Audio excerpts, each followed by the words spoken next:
Es una noche solitaria. Tenía que ser 2 en la noche y es una noche solitaria. Estoy aquí, en la guardilla, con una taza de té hirviente y en la taza una calavera. Una de esas calaveras que ya son conocidas en todo el mundo y que al principio solo eran conocidas en México, con las cuencas vacías, los dientes relucientes, llenas de colores. Me mira desde la taza humeante del té.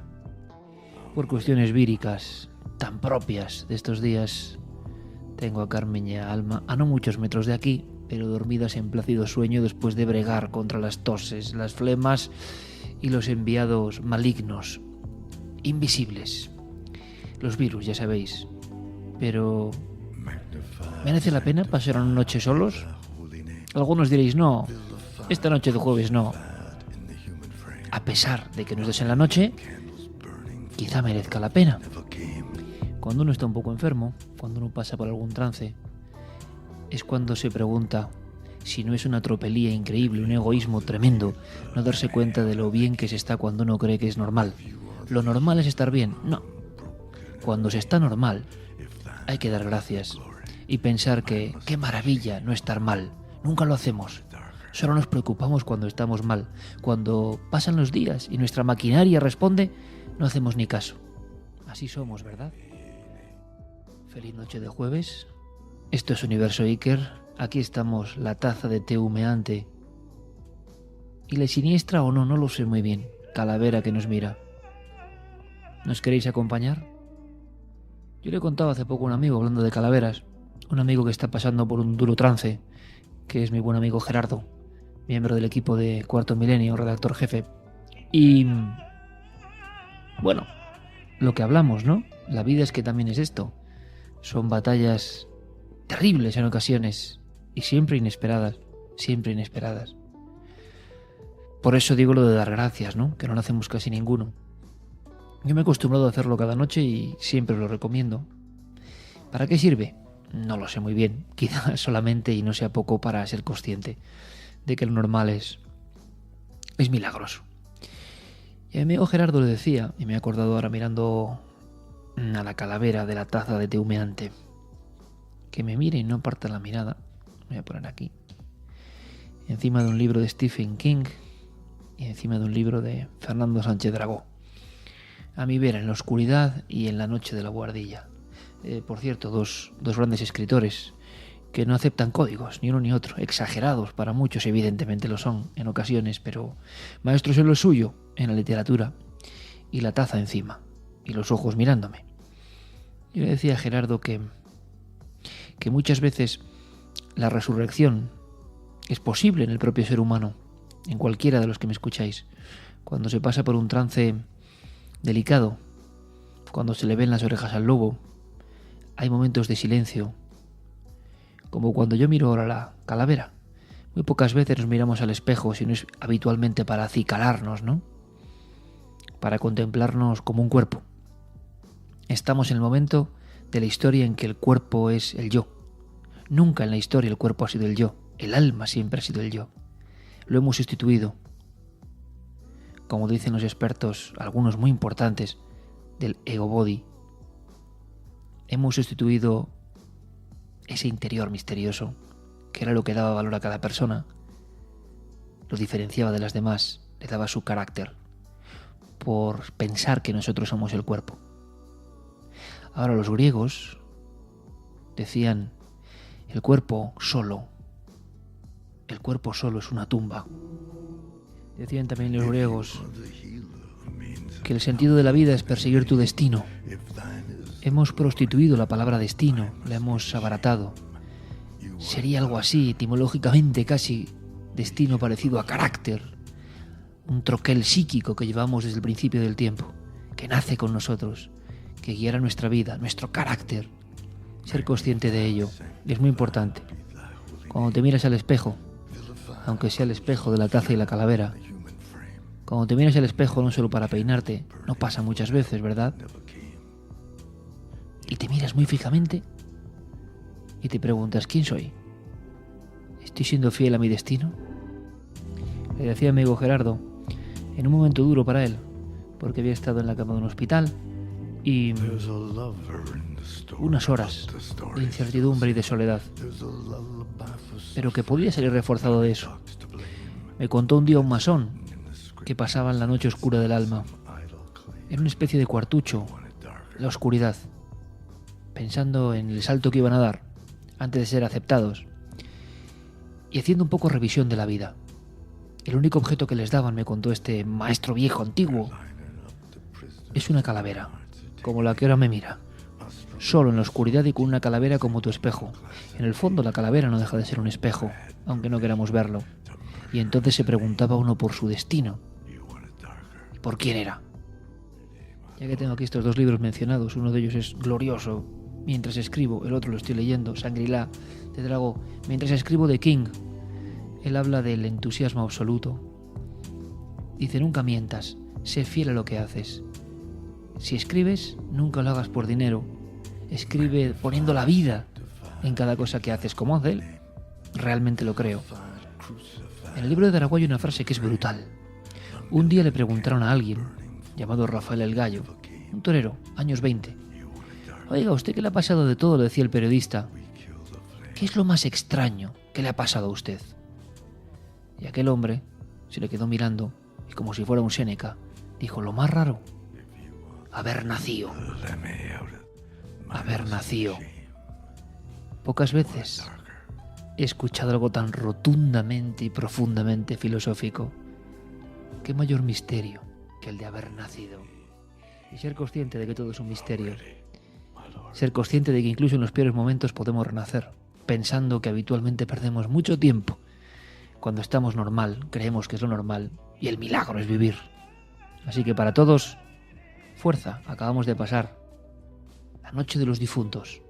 Y de alguna manera, en esta noche solitaria, yo preferiría estar con Carmen, desde luego, y reírnos mucho y hablar de muchas cosas. Pero en esta noche solitaria vamos a hacer otro experimento, si os parece, si os apetece. Universo Iker, o Uno en la Noche, os invita este jueves a que vaguemos también por algunas cosas que quizá no se hayan contado de todo el ámbito de la vida, la muerte y el misterio. Por fortuna, no solo en las letras, en todos los ámbitos de la vida hay maestros, con todo lo que significa la palabra.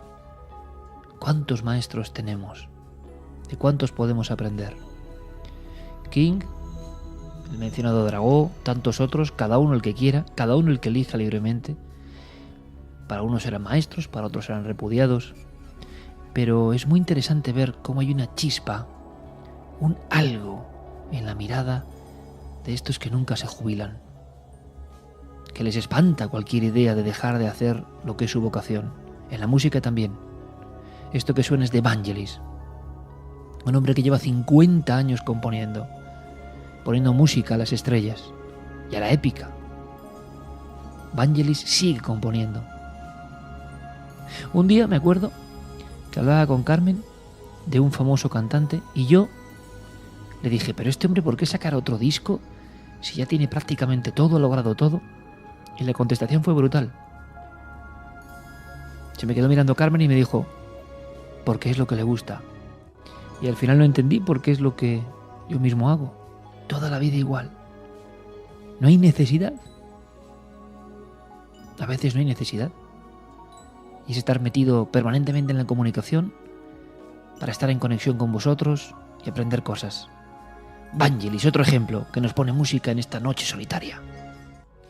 Si os parece, vamos a conectar con nuestro compañero Javi Pérez Campos, seguidor de Vangelis también, claro, porque han pasado muchas cosas hace escasas horas con el asunto de esta moda rara, esta moda que es un ejemplo también, pues bueno, de la deriva que toma el mundo en general, de la deriva de comportamientos, de la imitación, de cómo si antes había una serie de troqueles por los que se guiaba el comportamiento humano, ahora evidentemente, tal y como hablamos la semana pasada, el contenido de los mass media hace que las cosas cambien. Sale un tipo haciendo el loco vestido de payaso y eso es otro virus, otra gripe diferente, ¿no? A la que sume a tantas personas ahora en la cama, no. Es otro virus diferente, pero que encima puede ser peligroso. yo no sé qué se esconde aquí. Me parece una cosa que se escapa ya de cualquier marketing. Es la sensación de que somos una probeta gigantesca, de que las cuestiones van increciendo sin que nos demos cuenta y que a veces escapan del control. Dentro de unos años, cuando hay otros programas de misterio, estoy seguro que, como hemos hecho nosotros, analizarán sociológicamente el impacto de ese Halloween donde de pronto, porque esto venía ya macerándose, ¿os acordáis, no? Venía comentándose tiempo atrás, esto de los payasos. ¿Y qué ha pasado? Javi Pérez Campos, muy atento, ha seguido los datos más significativos. ¿Qué pasó al final en la noche de los difuntos? ¿Esto de los payasos se quedó en broma, en agua de borrajas, que sería lo mejor, o pasó a mayores? Bueno, yo creo que es muy interesante escuchar la crónica y saber quizá qué había detrás. Porque es muy extraño. ¿Por qué se ponen de moda algunas cosas y sobre todo cosas que son nocivas y que van más allá del susto amable? Escuchamos a Javi.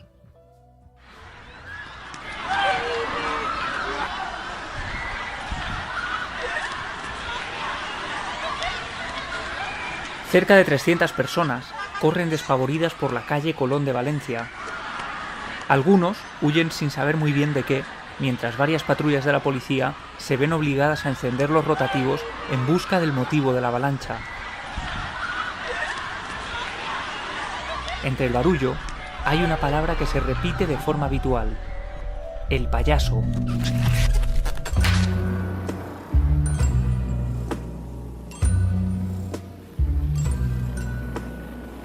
La escena no es nueva. El pasado mes de agosto, un hombre vestido de payaso empezó a merodear por los bosques de Greenville, en Estados Unidos, llamando a los niños para que se adentraran con él en el bosque. Desde entonces, la macabra broma se ha extendido por todo el mundo, como si se tratara de una epidemia. En España, también se han producido encuentros con estos siniestros personajes. No les obligué a hacer ninguna tarea. Les conseguí una guapa niñera.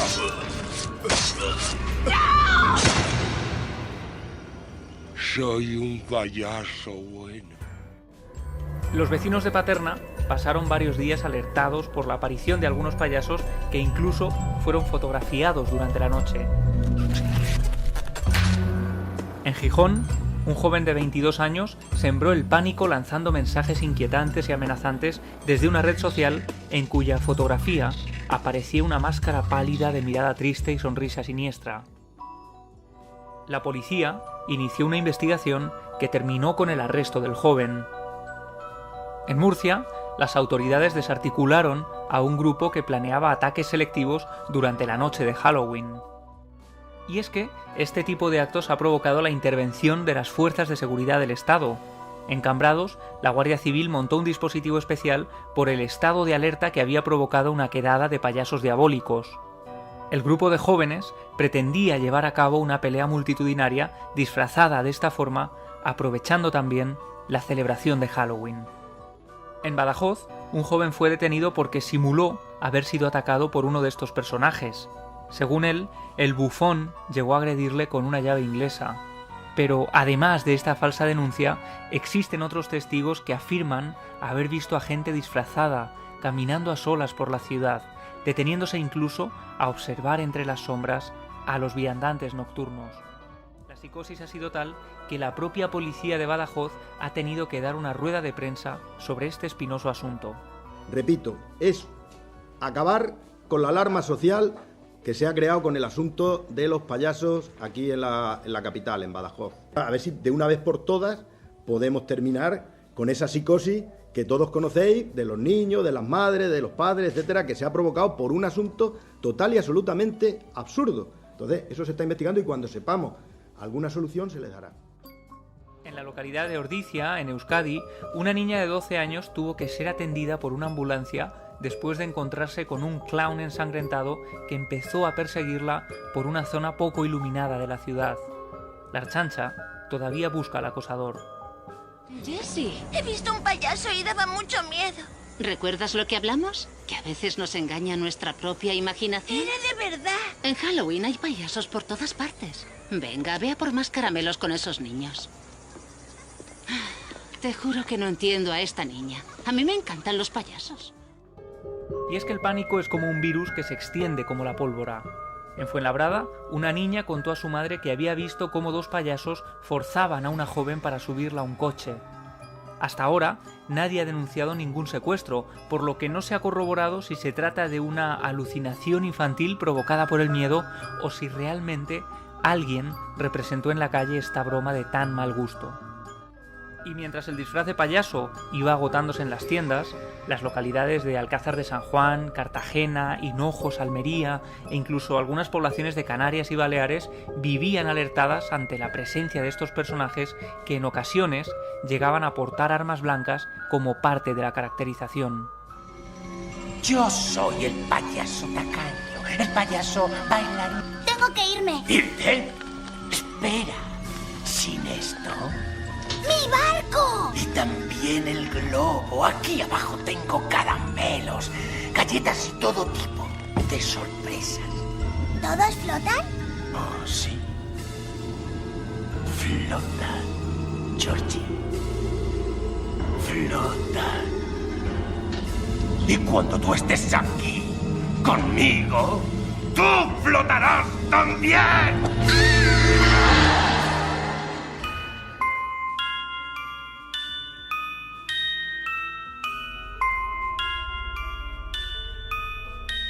Acabamos de pasar la noche de difuntos y la siniestra moda empieza a diluirse lentamente. Los payasos, con su máscara pálida, su nariz roja y sus pelucas de vivos colores, vuelven a ocupar su espacio en el fondo de un armario. Pero los graciosos acosadores, que disfrutan aterrorizando incluso a los niños, vuelven a ponerse otro disfraz, el de persona normal, para mezclarse de nuevo con nosotros el resto del año. ¿Acaso nos resulta esto mucho más inquietante? Pues sí, amigo Javier, resulta mucho más inquietante hacer estas cosas tan extrañas y luego volver a la vida cotidiana. Como dice el doctor Gaona, muchas veces hasta la psicopatía, no quiere decir que todo el mundo que haya hecho esto con tono de broma lo sea, ¿no? Pero ha habido otros que se han pasado 4 rayas y 5. La psicopatía, precisamente, guarda su secreto en que alguien puede parecer encantador y normal y luego tener ese comportamiento desviado, ese comportamiento gélido, y se le cruza por la mente que hay que aterrorizar y aterroriza. Unid esto, amigos, a la muestra que acabamos de vivir, que no es tontería, de que el mundo está globalizado a todos los niveles. ¿Esto no nos está enseñando algo? ¿Esto no nos indica que la moda más estrambótica, los acontecimientos más delirantes? Hace poco hablábamos con el doctor Tomás Camacho de balconing, alucinaciones, drogas y balconing.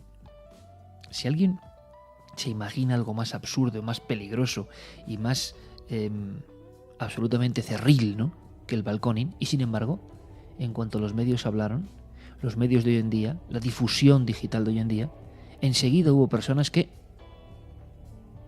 se subieron al salto. Con los payasos igual, ha sido un contagio psíquico.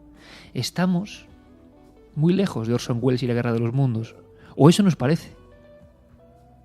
Pero lo que ocurre es que todo eso está mucho más cerca, a flor de piel. Y la globalización lo hace flotar. Yo me estoy acordando ahora, y hemos hablado mucho de la fobia a los payasos, no del payaso de careta blanquecina con nariz roja y pelo amarillo, naranja, que era como el gracioso. A mí el que me daba miedo, o respeto, o esa mezcla de miedo y respeto, era el otro. El parecido a un arlequín. Recuerdo muy bien en Vitoria, en un arenal de las afueras, una de las primeras imágenes. ¿Por qué se nos quedarán esas imágenes grabadas? Creo que era el circo de Tonetti, uno de los míticos de los años 70, y ni siquiera era el payaso, era el cartel recortado de la cara del payaso en la noche, iluminada por un puesto cercano que había donde se asaban carnes, y entonces ese fuego le daba lateralmente a la cara del payaso, con maquillaje muy blanco, un sombrerito azul, la ceja arqueada, una medio sonrisa y esa lágrima negra como tatuada y mirando fijamente. ¿Os han dado miedo los payasos alguna vez? Seguramente, lo dicen los expertos en fobias, todo tenga que ver con algo que nos pasó, claro, en ese barro fresco del cerebro, en la infancia. Pero ¿por qué será que coinciden las imágenes, verdad? Eso lo llamaba Jung arquetipos. ¿Por qué algunas imágenes nos dan miedo hoy y ayer, en un continente y en el otro? ¿Qué tienen exactamente? Pues deben tener algo. Algo que nos llega a atormentar. Y por eso muchos desaprensivos utilizan esos resortes, se disfrazan como hace prácticamente siglos y generan el mismo efecto. Hemos aprendido poco. Somos seres con miedos perpetuos. Por ejemplo, la locura cuando se posa en uno o en una porque cree que su casa está encantada. Hay un caso muy claro, y disculpar por el susto musical. Ya sabéis que no puedo compararme a ningún técnico de radio, evidentemente, y que estoy aquí con mis teclas mientras os hablo siempre en cualquier programa en 2 de la noche o en Universo Iker. Gracias por escucharnos en Radioset/directo o en iVoox cuando queráis a partir de mañana mismo. Yo estoy componiendo la música, o componiendo no, emitiéndola con regletes al tiempo que os hablo. Es una cosa que me gusta, es curioso. No es sencillo y por eso os pido disculpas si sale una subida de voz o un efecto no deseado como este último, ¿no? Sí, estar en una casa sola, con un arma de fuego, una casa como un laberinto, y pensar que estás siendo acosado por fantasmas de personas muertas, no es plato de buen gusto para nadie. Esta historia no es de Halloween, esta historia es real. La mansión Winchester. Es un clásico. Es posible que muchos, escuchantes ahora mismo, ya conozcáis la historia. Pero hay novedades muy interesantes. Esto nunca deja de rodar. Como diría Carlos Murciano, este viejo mundo nuestro cansado ya de rodar por los espacios infinitos. Siempre hay nuevas claves. Las trae Diego Marañón. Son 160 estancias, 40 habitaciones, 7 pisos, 6 cocinas, 52 tragaluces, 47 chimeneas, 40 escaleras, 2 sótanos, 3 ascensores y 2000 puertas. Lo que a todas luces sería una de las residencias más grandes y lujosas del mundo, hoy es para muchos el lugar más embrujado de Estados Unidos. Un laberinto concebido desde su origen, ni más ni menos que para desconcertar a las almas en pena. Sarah Winchester, la viuda del multimillonario inventor del rifle de repetición, compró en 1884 un inmenso terreno en el Valle de Santa Clara, en San José, California, para levantar una mansión cuya construcción no debía ser terminada nunca. Así se lo comunicó a la señora Winchester una medium a la que visitó, y la viuda desde luego debió hacerle caso si tenemos en cuenta los 38 años que duraron las obras. La adivina le comunicó además que sobre ella recaía una poderosa maldición causada por los miles de muertos que el invento de su marido había provocado. Hubo varias sesiones y en esas sesiones el marido, o el presunto espíritu del marido, dicho de otra forma, le comentó que los males que les habían sucedido se debía a que la familia estaba maldita. ¿Por qué estaba maldita? Por este rifle y los miles y miles de personas que habían sucumbido bajo sus balas. Personas, espíritus, según lo que decía la medium, que andaban buscando venganza. La mansión Winchester es un prodigio de la arquitectura, al menos un prodigio a nivel inquietante, porque en su interior existen escaleras que no conducen a ninguna parte, columnas al revés, ventanas incrustadas en tabiques que no dan al exterior, pasadizos secretos o puertas de distintos tamaños tras las que aparecen muros o que dan incluso al vacío. Todo, según su dueña, para tratar de confundir a los fantasmas que rondaban por allí. No es de extrañar, por tanto, que la mansión haya vuelto a ser actualidad esta misma semana al haberse encontrado una habitación totalmente nueva de la que nadie tenía constancia. La han bautizado como la número 161 y en su interior han encontrado un órgano, un sofá de estilo victoriano, varios cuadros y una máquina de coser. El motivo por el que esta habitación se mantenía sellada es un misterio en sí mismo, pero el equipo de conservación del inmueble cree que la dueña nunca quiso volver a entrar allí al haber quedado atrapada durante varias horas durante el terremoto que se produjo en 1906 y que ella achacó a los espíritus malignos que la acechaban. Sarah Pardee, que era su nombre de soltera, era la flor de New Haven, del estado de Connecticut.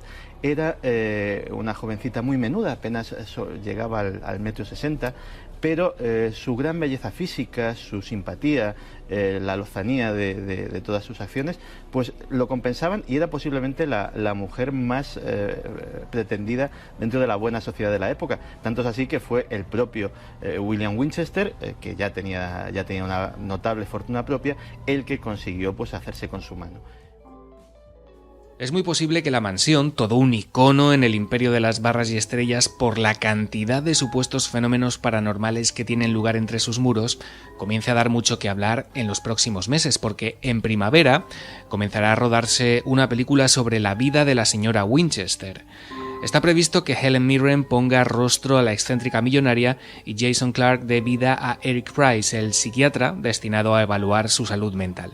La pregunta inevitable, conociendo la maquinaria de Hollywood, es si el departamento de promoción se ha puesto ya en marcha incluso antes de comenzar el rodaje. Sea como sea, la habitación 161 y sus secretos forman ya parte de una historia como hay pocas dentro del catálogo de las casas encantadas. Estaba recordando que ese sentirse asediado por los muertos viene mucho antes, en el tiempo, que incluso las famosas películas, ¿no?, de La noche de los muertos vivientes de George Romero. El cine siempre bebe de la realidad. Yo me pregunto muchas veces, ahora nos contaba Diego que iba a salir esta película sobre la mansión Winchester, ¿por qué no llega el cine? Si conocemos las historias reales, ¿por qué no llega a la fuerza de la realidad? Porque nada la supera. En contadísimas ocasiones se llega a estar ahí, ¿no?, y a superar a un hecho real. Bueno, una película, El exorcista, como hablábamos, pero pocas más, no hay muchas más. Suelen quedarse cortas, suelen ficcionar tanto que se pierde la esencia, pienso yo. Nadie ha hecho en Estados Unidos la historia de un asedio terrorífico como fue el de una familia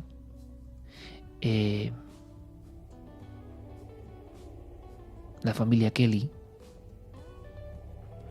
la típica casa de campo americana, y además gente muy bragada, gente, digamos, de mala fama, que cogían el Winchester fácil, vamos, y que tenían atemorizado a medio pueblo. Pocas bromas con ellos.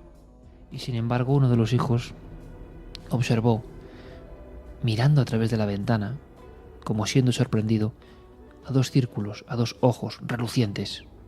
Era una criatura espantosa, como nunca antes se la había imaginado. Estamos hablando de hace más de 50 años, en la América profunda. Y de pronto ese ser, dando un brinco, se subió, desapareció, se desvaneció, pero empezaron a sonar pisadas en el tejado de madera. Otra persona vio a otro individuo avanzando entre la hojarasca. Su intención era clara: meterse dentro de la casa o agredir a los habitantes, que ya estaban atrincherados con las escopetas. Esas criaturas de no mucha altura, aspecto monstruoso, grandes brazos que colgaban casi hasta el suelo, aspecto casi de vampiros puestos en pie, estaban rodeando, y así estuvieron gran parte de la noche, rodeando esa vivienda. Los Kelly, que siempre habían dado miedo a todo el mundo, sintieron lo que era el miedo de verdad en sus carnes. Y no por una disputa, por unas vacas, por unos terrenos, no.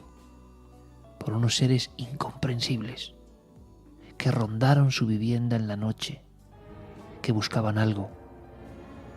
Seres surgidos de la peor pesadilla colectiva. Fueron testimonios difíciles de creer en su tiempo, que se examinaron, y hoy la verdad es que la historia del asedio a Kelly y de los tiroteos que hubo contra estos seres ha pasado a formar parte de la pura iconografía americana del misterio.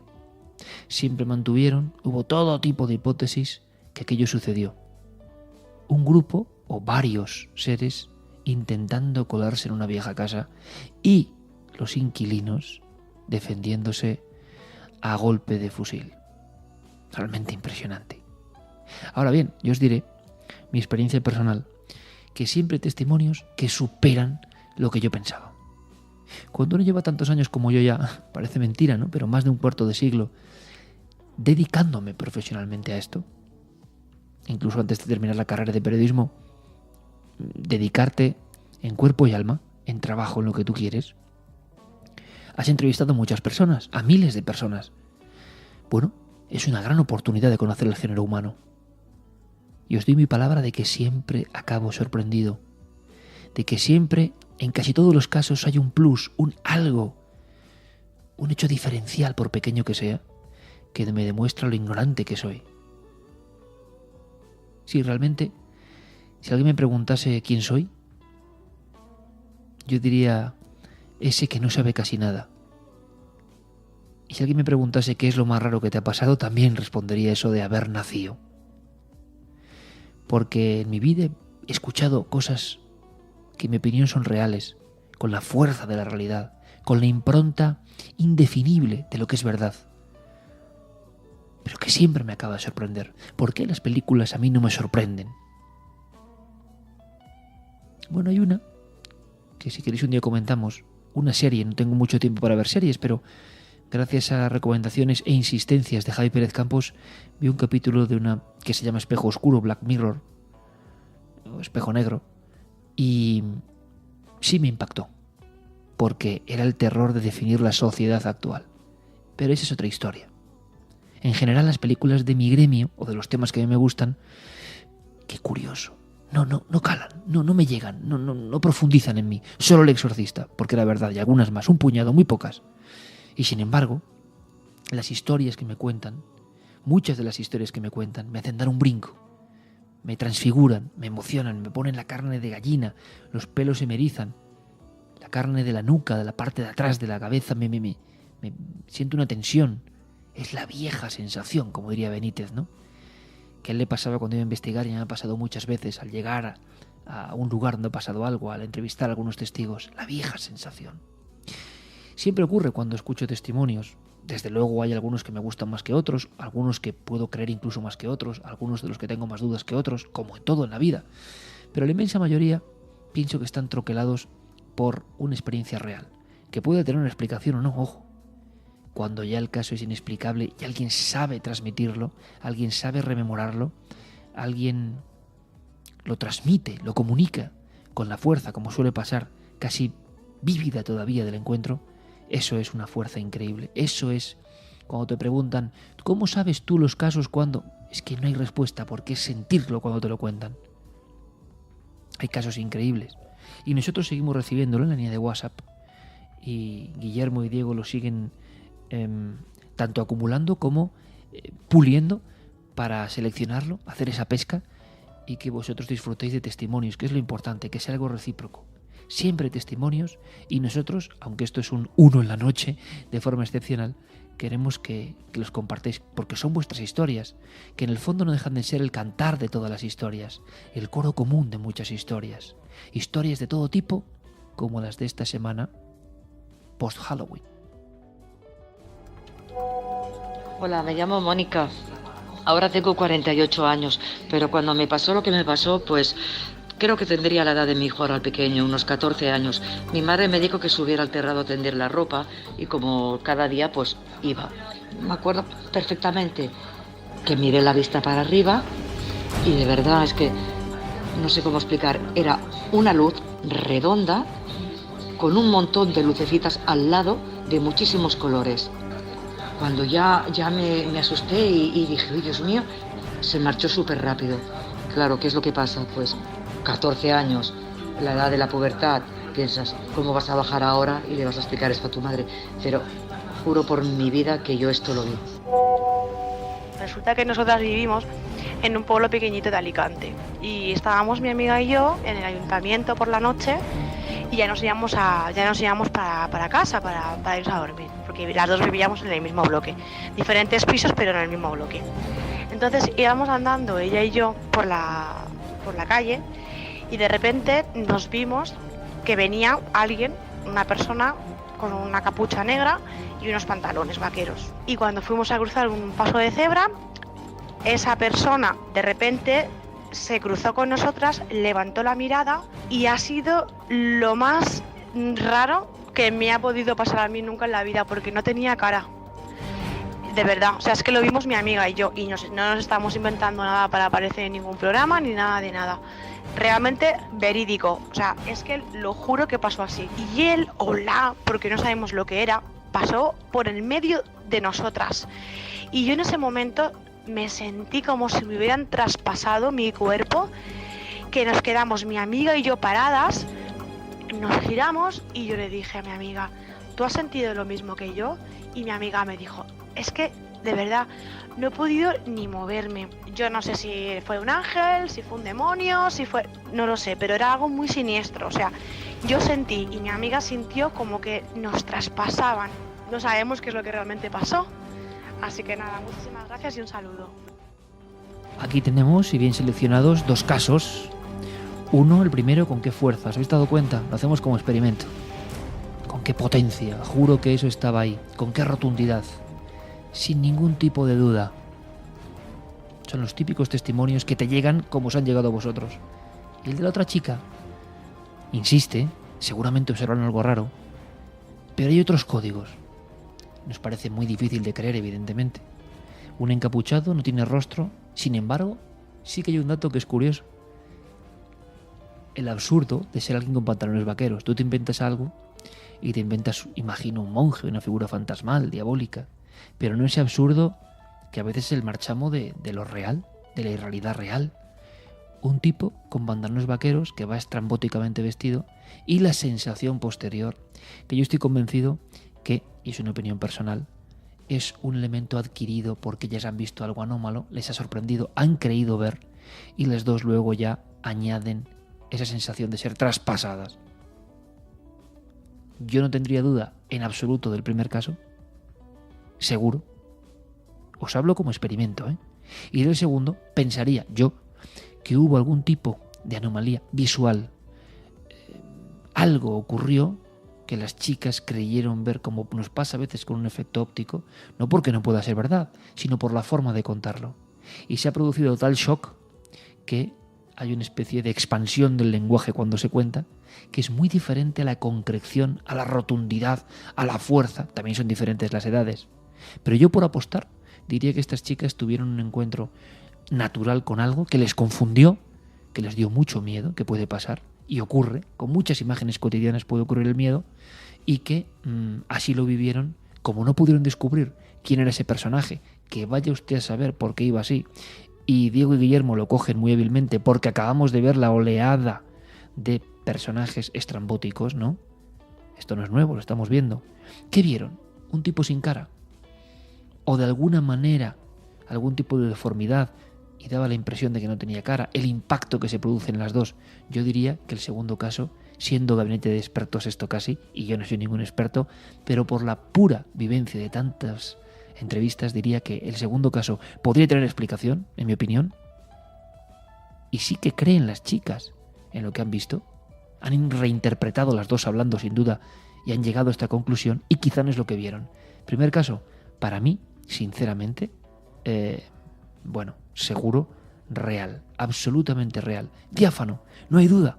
En uno podemos tener dudas, podemos especular, en otro no. Son 2 mensajes al WhatsApp, lo agradecemos muchísimo, de verdad, que colaboréis con Universo Iker, con 2 en la noche, en Nave del Misterio, en Facebook, en Twitter, ya sabéis dónde encontrarnos, y en el WhatsApp. Pero me parece muy interesante porque eran, no voy a decir la cara y la cruz, ni mucho menos. La gente no miente tanto como pensamos. ¿Que se equivoca? Seguro, yo el primero. Que hay todo tipo de ensoñaciones y de errores en la percepción que nos hacen ver y acoplar imágenes del miedo que nosotros llevamos dentro desde hace milenios, seguro. Y sin embargo, ¿cómo contrasta eso cuando hay algo rotundo? Pero con una rotundidad que no hay medida para ello, pero que se siente, ¿verdad? Creo que es un buen experimento. Os invitamos, como no, a que sigáis compartiendo con nosotros tantos y tantos casos, tantas y tantas historias que, pese a quien pese, mentales o exógenas, siguen ocurriendo, casi, estoy seguro, cada día. Aquí seguimos, en la noche del jueves, en Radioset /directo o en iVoox, hablando del universo extraño, del misterio, de la mente, de la vida. Me sigue mirando la calavera en la taza de té, pero le voy a dar un sorbo. Así, como mandan los cánones, miro la calavera y ella me mira. Es el eterno diálogo de la vida, aunque no queramos verlo. Y resuenan en mí esas palabras. Me han impactado muchísimo, que aparecen en el libro de Drago. ¿Qué es lo más extraño? Buscando el detalle, ¿no? ¿Qué te ha pasado? Vaya respuesta. Del gallo en aquel momento. Haber nacido. Hay más filosofía en esa respuesta, que nos puede parecer sencilla, solo a los necios nos puede parecer sencilla. Hay más filosofía que en muchos tratados de muchos siglos. Porque la vida toda es misterio, seamos conscientes o no. Desde el primer llanto hasta el último suspiro. Desde el inicio del paréntesis hasta el final. Qué cosa más extraña es la vida. Qué maravilloso sería de vez en cuando darse cuenta de eso. La vida es tan extraña que una gran parte transcurre en el sueño. Y como digo siempre, nos hemos creído la milonga de que los sueños son poco menos que desperdicios de la mente. Los recortes, lo que no vale, el documento de Word estropeado que va a la papelera de reciclaje, el documento de papel que ha pasado por esas trituradoras, no sirve. ¿Y sabéis por qué nos han engañado? Porque no lo entendemos. Es una de las grandes conspiraciones, y habría que hablar de la conspiración del sueño. Mi querido amigo Javier Sierra me hablaba de un libro. Qué majo es este Javier, que la gente que tiene esa chispa, es que es tan difícil de explicar, o no lo sé. Pero comí con él la semana pasada. Nos conocemos hace más de 25 años. Y cuando quedas con Javier siempre es un nuevo libro, una nueva historia. ¿En qué estás? Y él me dice a mí, ¿y tú en qué estás? Y estás es ¿en qué mundo buceas? ¿De qué universo has salido y dónde estás ahora? ¿Qué te atrae? Y él me hablaba del sueño, de un libro sobre la falta de sueño y lo que provocaba en el mundo. Me encantaría que os lo contase él mismo a través de Universo Iker, porque es espectacular. Nos han engañado, nos han hecho despreciar el descansar, el soñar y el dormir. Y lo del sueño es tremendo. Todas las culturas lo han utilizado como herramienta clave, menos nosotros, que somos más listos que nadie. Bueno, pues de sueño nos habla la querida Clara Tahoces, que como sabéis, aparte de ser una auténtica crack en todo lo que hace, una persona de una voluntad férrea, una gran, yo la conozco también hace, como todos los de la quinta, ¿no? Hace un cuarto de siglo más, pero de verdad, qué alegría tener en el equipo, qué alegría tener en el equipo, integrada, siempre ha estado en el equipo, pero más integrada que nunca en los últimos años, porque es una currante. Luego la gente dice, ¿por qué le va bien? ¿Por qué le va mal? ¿Por qué hace este libro? ¿Por qué? Lo que le van bien, habitualmente, si Dios y el cosmos y lo que queráis, el Padre Cósmico quiere, es porque tienen tan empeño, tal vocación, pues que lo demuestran. Y Clara siempre ha estado muy hilada a los sueños, siempre ha considerado que los sueños son territorio vedado para la lógica, territorio abierto y libre para el misterio. Y me decía, Iker, quiero contarte algo, algo sobre sueños premonitorios, nuevos casos muy sorprendentes. Y yo le digo, ¿sí? ¿Cuánto de sorprendentes, Clara? Porque hemos escuchado muchas cosas de sueños premonitorios. Y me dice ella, que es muy lista, me dice, escucha. Mientras muchos se siguen preguntando sobre la verdadera naturaleza de los sueños, si los sueños son solo una válvula de escape frente a la realidad que nos envuelve, una forma de ordenar nuestro disco duro cerebral, o acaso una manera de consolidar nuestra memoria, otros sueños, mucho más inquietantes, se manifiestan en algunas personas en determinados momentos de sus vidas, sin que aún sepamos por qué. Y posiblemente, Iker y Carmen, tardemos mucho tiempo en saberlo. A los caprichos oníricos que se producen sin que podamos saber cuándo se producirá uno de estos sueños, digamos, especiales, hay que sumarle el descrédito en el que caen aquellos osados que se atreven a decir: Eso que ha pasado, yo lo vi antes en un sueño. Pues bien, nosotros no queremos darle la espalda a esa otra parcela de los sueños, que aunque menos frecuente, también forma parte del estado onírico, y si no, que se lo digan a las dos protagonistas de las dos historias que traemos esta noche. Curiosamente, han tenido lugar en Nicaragua en octubre pasado. Ambas historias tienen que ver con sucesos terribles. El primer caso se produjo en Managua, en un barrio de la capital. La policía recibía a principios de octubre una denuncia, lamentablemente otra más relacionada con abusos sexuales a menores. La madre de una niña de 8 años daba la voz de alarma ante la posibilidad de que su hija estuviera sufriendo abusos sexuales por parte de su pareja, el padrastro de la niña. Aunque las identidades de los protagonistas no han trascendido, la policía no hizo caso omiso a esta denuncia y se inició un proceso en el Juzgado Tercero especializado en violencia, lo que ha conducido a la detención del padrastro de la niña, quien se encuentra ya a disposición judicial. Este sería un caso más de abuso a un menor, de no ser por la particularidad que envuelve este suceso. Según la acusación del Ministerio Público, el descubrimiento de estos abusos se produjo cuando la abuela de la pequeña soñó en repetidas ocasiones con ello. En sus sueños veía cómo su nieta sufría abusos sexuales por parte del padrastro. Lejos de tomar estos sueños como algo intrascendente, con inquietud se lo contó a su hija. Ella tampoco quiso desentenderse de esta situación y decidió indagar. Fue entonces cuando descubrió por boca de la pequeña que su padrastro la tocaba y que le enseñaba su órgano sexual, y según la niña algunas veces lo miraba pequeño y otras grande.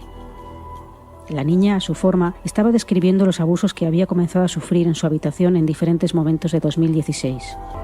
En este caso, al menos, estos sueños sirvieron para alertar de una situación que podría haber acabado siendo peor. Sin embargo, en el segundo caso de esta noche, no sirvieron para evitar la tragedia.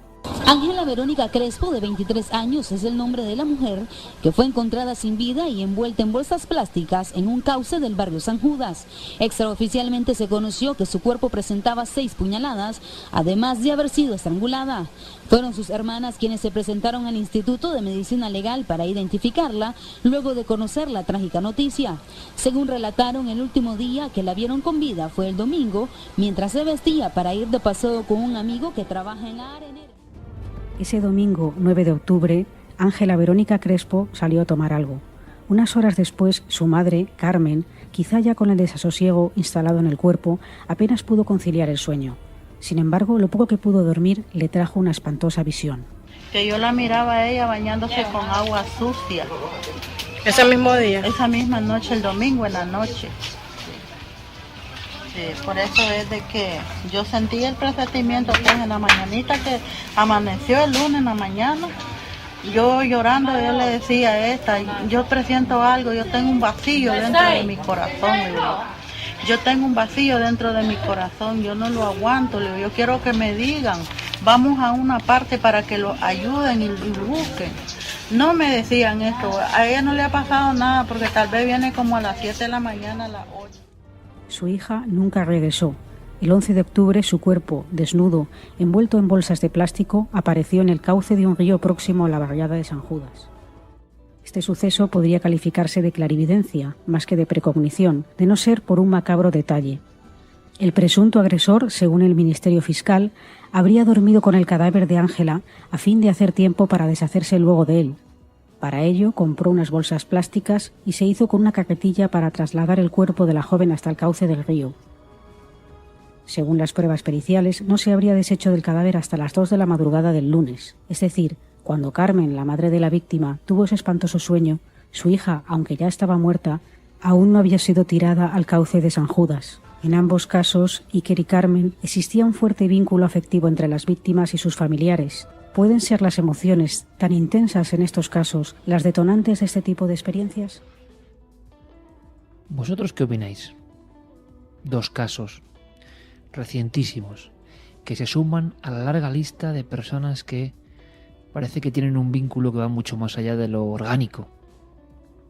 Un cordón umbilical entre una madre y una hija que se mantiene y que lanza pulsos y que conecta. Qué tristes casos. ¿Por qué las premoniciones? La gran pregunta sería ¿por qué las premoniciones casi siempre tienen que ver con hechos luctuosos? ¿Por qué el drama del mundo, que es tan intenso, tan exagerado, tan de locura de esta especie, desde luego, muy mal hecha, bendecida con una inteligencia que supera cualquier cuestión, tocada con pinceladas de la gran belleza del arte y de la sensibilidad, pero con esa brutalidad, con esa oscuridad, con esa miseria, con esa envidia, con ese asco que nos da el semejante en ocasiones, porque es un auténtico demonio. ¿Por qué? Cuando hay sangre, cuando se rompe el milagro de la vida, ¿no? El gran misterio de la vida, alguien lo rompe y lo profana. ¿Por qué entonces es cuando surge la premonición con más fuerza? ¿Por qué esos destellos no suelen ser tanto para causas felices, que las hay, y sin embargo se manifiestan como una cicatriz cuando aparece el tormento? ¿Por qué? Son preguntas sin respuestas, por eso os decía, mientras miraba a la calavera de la taza de té, compañera hoy en esta noche, frente al bosque y en la guardilla, que uno avanza en la vida y sabe menos. Me río yo del que se dice a sí mismo sabio. Si queréis saber mucho del ámbito de la vida, no digo de determinadas disciplinas, por supuesto, que se puede saber y muchísimo. Se puede saber uno de memoria hasta un listín de la guía de teléfono si quiere. Y eso es sabérselo. Pero más que saber, digamos, comprender, entender la maquinaria esta de la vida. Me río yo de quien diga que lo sabe, porque todo me parece cada vez más misterioso, más insondable, más lejano, mucho más lejano de lo que pensaba. ¿Por qué esa madre siente el pálpito de que su hija se está yendo de la vida? ¿Qué mecanismos se han puesto en marcha para comunicar a dos personas separadas del mismo cuerpo, pero que han sido el mismo cuerpo? ¿Qué leyes, qué matemática, qué ingeniería desconocida sigue uniendo los cuerpos de una madre y una hija? ¿Qué fluye por ese conducto amputado hace tanto tiempo? Y nos quedamos con lo físico y creemos que ya son vidas independientes, y lo son y no lo son, porque sigue habiendo algo que nos intercomunica. ¿Dónde se mueven esas cosas? ¿Por qué siguen siendo despreciadas? Y sin embargo, echando una ojeada a la hemeroteca del mundo, nos damos cuenta de que cada día hay ejemplos, cada día hay ejemplos. Me decía mi querido amigo Javi Pérez Campos, un sabio, para su edad un auténtico sabio, y para su edad y sin su edad, que está ahora de promoción de su libro Los Otros, que es una maravilla del que hablamos aquí y hablaremos más veces, que es un canto a la trascendencia, que es un libro para el alma, sin duda, un libro bueno para el alma, para el intento de comprensión de quiénes somos y quiénes son los otros quizá. Y me decía Javier, entre emocionado por el impacto que está teniendo y también un poco abatido, un poco sorprendido, el asombro del joven, ¿verdad? El asombro del joven que aún no ha visto las orejas al lobo, de la falta de sensibilidad en muchos entrevistadores, de la distancia, a veces de ámbitos de la propia iglesia.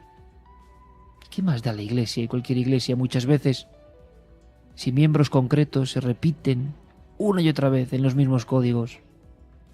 Y en muchos casos, no en todos por supuesto, pero en muchos casos, estos que deberían ser ejemplo de trascendencia son todo lo contrario. Si han olvidado ellos la magia de la trascendencia, si gente que se dedica o está en el ámbito de la religión te habla del misterio como algo negativo. ¿Y qué religión hay sin misterio? Y me decía mi amigo Javier, qué sensación de conspiración contra lo trascendente. Y yo le decía a Javi, más bien le escribía, estamos dando vueltas siempre a lo mismo. Somos conscientes a ratazos de que hay un enorme interés, hasta de los religiosos, de cualquier ámbito, en separarnos de lo trascendente real. A lo mejor lo trascendente real no sabe de iglesias, de ninguna, de ninguna, ni de la iglesia, ni de la mezquita, ni de la sinagoga. A lo mejor la verdadera trascendencia pura, la conexión con lo superior, sabe poco de intermediarios. Eso se siente. Y sentir eso puede ser peligroso para muchos intereses, ¿no creéis? A mí por lo menos se me acumulan las preguntas permanentemente. Tengo pocas certezas, no tengo casi ninguna. ¿Y vosotros? ¿Vosotros tenéis evidencias concretas?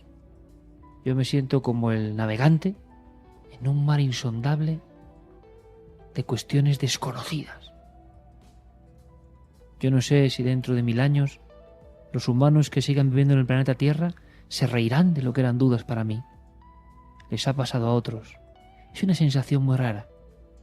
Es un viaje hacia el ultramundo, pero es que hasta lo más mundano, hasta aquello de lo que los demás se ríen por considerarlo obvio,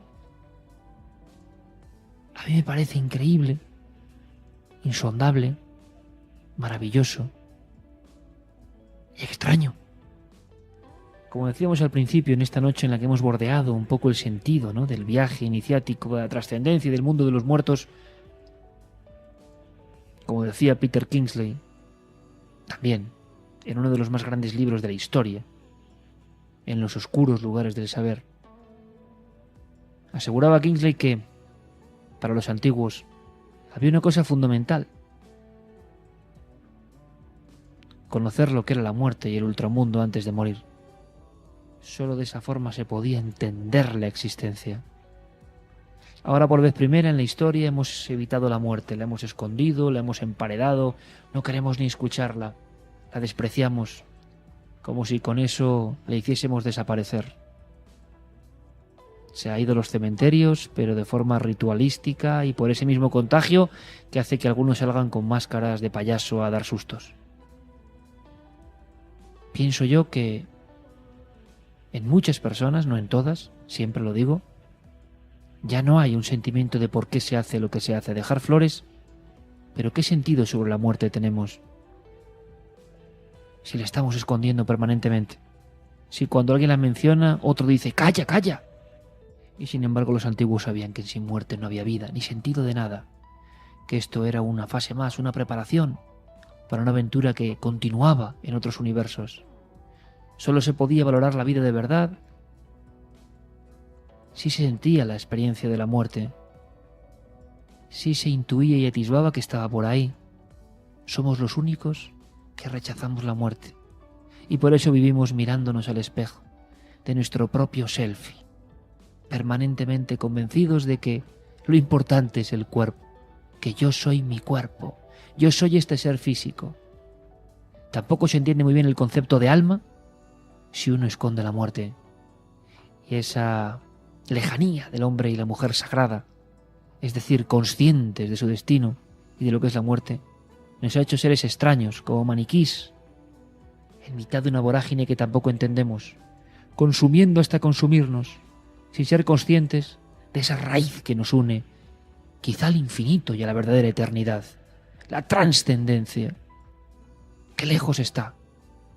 Y cuando llega Halloween, uno piensa, viendo lo que ve, si realmente esa sensación de comunión, esa fusión entre la vida y la muerte, que es el misterio de la existencia, uno piensa, repito, con lo que ve, si no está todo eso más lejos que nunca.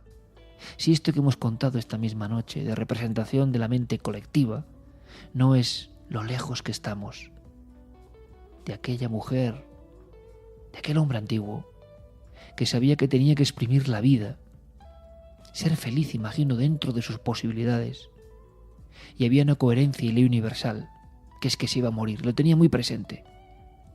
Y quizás solo sabiendo que iba a morir podía amar de verdad a sus hijos, a los suyos, a sus tierras, a su gente, a sus animales, a la vida. Cuando el ser humano pierde conciencia de la muerte, y es lo que nos intentan meter en la cabeza, también pierde en parte conciencia de para qué sirve vivir. ¿O no? Y por supuesto, esta música, recomendada también por el gran Pérez Campos, la pongo porque es de esas, ha sonado al principio, por la que me vais a preguntar, evidentemente. Porque tiene algo indefinible y tiene que ver con la vida y con la muerte. El libro de Stephen King, mientras escribo El Shangri-La de Dragó, Leonard Cohen sonando, Leonard Cohen. Y la taza con una calavera. No estaba preparado. 1 en la noche, porque hemos hablado de la soledad, del ser humano ante la vida y la muerte y su misterio, con la resaca aún de esa fiesta extraña que no acabamos de entender, o cómo se ha transformado y cómo ha globalizado todo, pero intuyendo que puede ser un buen momento para decir, podríamos un día pensar en quiénes somos, en cuál es nuestro destino, en si estamos cumpliendo las pautas, porque alguien en algún lugar quizá nos troqueló, nos dio una misión. Esa misión tiene mucho que ver con la vocación, la de cada uno. Y si uno no ha conseguido su vocación, que no se desespere y que la siga persiguiendo. Quizá ese sea el mensaje para conseguir el destino. La vida y la muerte han dejado de ser casi pensamientos en el hombre moderno, en el ser humano moderno. Bueno, estar solo, como muchos de vosotros están escuchando, seguro, significa también mirar hacia el interior. Lo hacemos muy poco, yo creo, muy poco. Yo os invito a hacerlo. No tengo ningún consejo más. Pero a veces uno, de los trances de soledad, de mirarse al espejo y no para hacerse un selfie, sino mirarse sus propios ojos y salir reforzado, como con ganas. Cuando hay un bache, más todavía. Merece la pena vivir este misterio, porque un día se desvanecerá. Es el gran mensaje de todas las culturas, de todas las que hemos celebrado el Día de los Muertos, pero ya muy lejos del mensaje original, ese mensaje que destella allá a lo lejos. Feliz vida, amigos, feliz misterio, feliz jueves, hasta pronto.